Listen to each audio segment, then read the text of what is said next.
Today's prayer is called Breakfast on the Beach and is an imaginative prayer exercise based on the story from the Gospel of John, chapter 21, verses 1 through 14, which is the story of the risen Christ appearing to the disciples at the Sea of Tiberias. So we invite you to, as we begin this prayer, to quiet your mind and your heart for the next few minutes. If you'd like, close your eyes or focus on the picture. And place yourself in the setting as I read through this story, giving you time to reflect and to feel what is going on around you. So imagine that you are one of the disciples.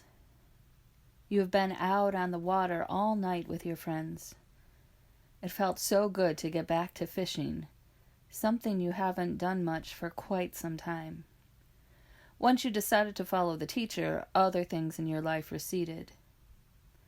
And then, after all that happened recently, you're still trying to understand it. Scenes of Jesus' trial and death still haunt you, even though you know he has risen from the grave. And even though you have seen his resurrected self, he is not with you all the time like before. Something fundamental has changed. He has gone to another way of being, and you're still here. No surprise that it was a bad night for fishing.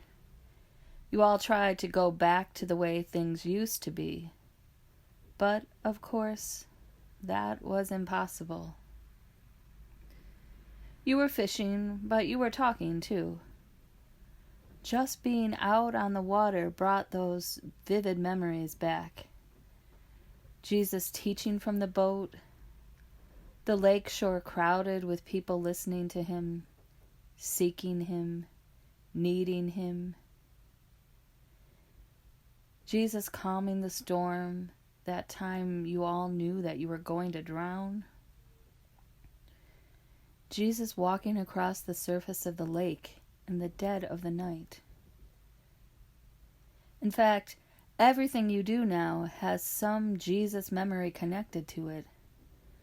But still, it's not the same as having him here right now. It's not so unusual for someone to cook breakfast on the shore. Nothing better than a fish cooked on a spit, a fish pulled from the water just moments before. So as you bring the boat closer to shore, you don't pay much attention to the man there by the little fire. The man calls to you, "Children, you have no fish, have you?" He has noted that the boat rides high in the water, a sign of no weighty catch.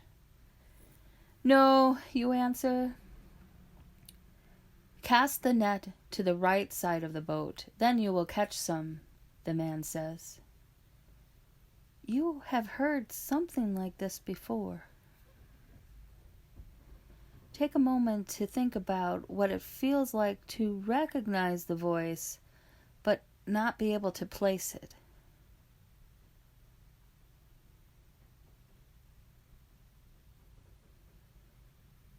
The last time someone told you where to cast your nets, there was a great miracle.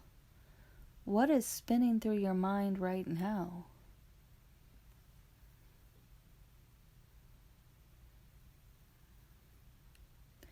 You throw the nets off the right side of the boat.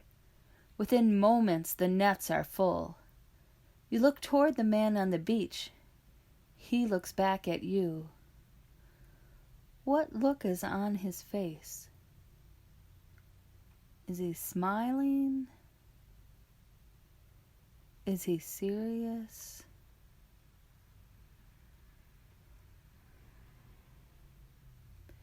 It doesn't take long, even with the overload of fish, to get to the shore and make your way up to the little fire. The man speaks again. "Bring some of that fish that you have just caught." Of course, by now you know it is Jesus. You approach him and the fire. Everything about this moment is so clear, so palpable. What does the air feel like? What can you smell in the breeze? Is it warm or cold? What does the sandy earth feel like as you walk closer and closer to that fire?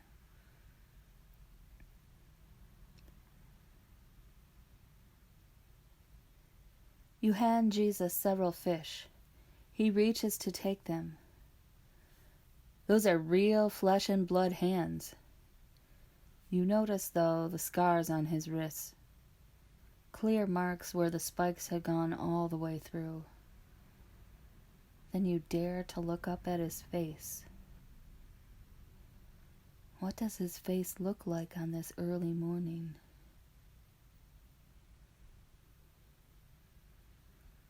What emotions do you read in his eyes?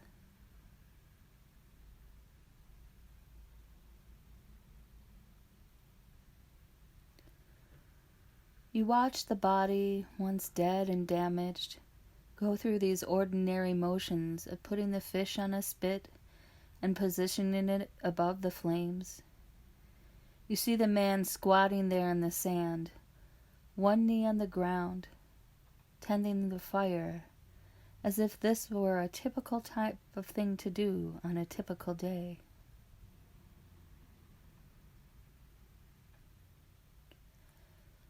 What does it feel like to be just inches from this mysterious, marvelous human who was dead but now lives?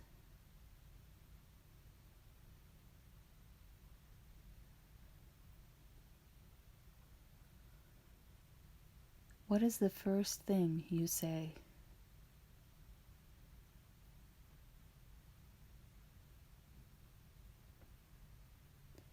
What does Jesus say in response?